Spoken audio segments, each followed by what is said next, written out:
గూగుల్లో కానీ మనకు నంబర్ ఆఫ్ వీడియోస్ ఉన్నాయి. వాటి గురించి ఓన్లీ మీ కాలేజ్లో చెప్పేవే కాకుండా మీరు ఇంకా సబ్జెక్ట్ పెంచుకోవడానికి ట్రై చేయండి.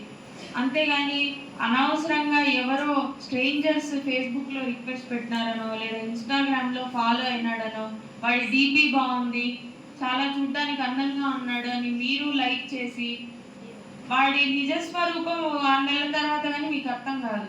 అప్పుడు ఏం చేయలేరు. ఆ 6 months టైం వేస్టే కదా అందరికీ. సో డీపీలను చూసి మోసపోవద్దు. మీకు ఇంకా చాలా టైం ఉంది పెళ్ళికి, అన్నింటికి. ఫస్ట్ ఇప్పుడున్న టైం మాత్రం మీ కెరీర్ని డెవలప్ చేసుకోవాలి.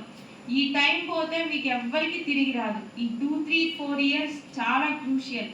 ఈ 4 years మీరు టైం వేస్ట్ చేసుకోకపోతే నెక్స్ట్ 60 years చాలా బాగా లైఫ్ని లీడ్ చేయొచ్చు. అదే ఈ 4 yearsని మీరు వేస్ట్ చేసుకుంటే, అంటే అదర్ ఎక్స్ట్రా కరిక్యులర్ యాక్టివిటీస్ మీద పెట్టి మీ టైంని వేస్ట్ చేస్తే మాత్రం నెక్స్ట్ 60 years మీరు బాధపడతారు.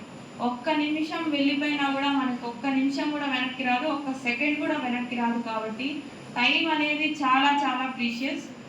ఎందుకంటే నేను మీ స్టేజ్ నుంచి ఈ స్టేజ్కి వచ్చిందాన్నే కాబట్టి నేను కూడా, నాకు తెలుసు ఆ ఏజ్ ఎలా ఉంటుంది ఏంటి అని. ప్రతిదీ సెల్ఫ్ కంట్రోల్ అనేది ఉంటే ఖచ్చితంగా ప్రతి ఒక్కరూ సక్సెస్ని రుచి చూడగలుగుతారు.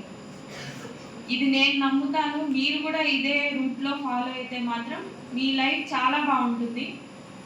అంటే నా మాటల్ని కొంతమంది ఇన్స్పైర్ అయినా they can achieve so many things in there lifes. అంతేనా?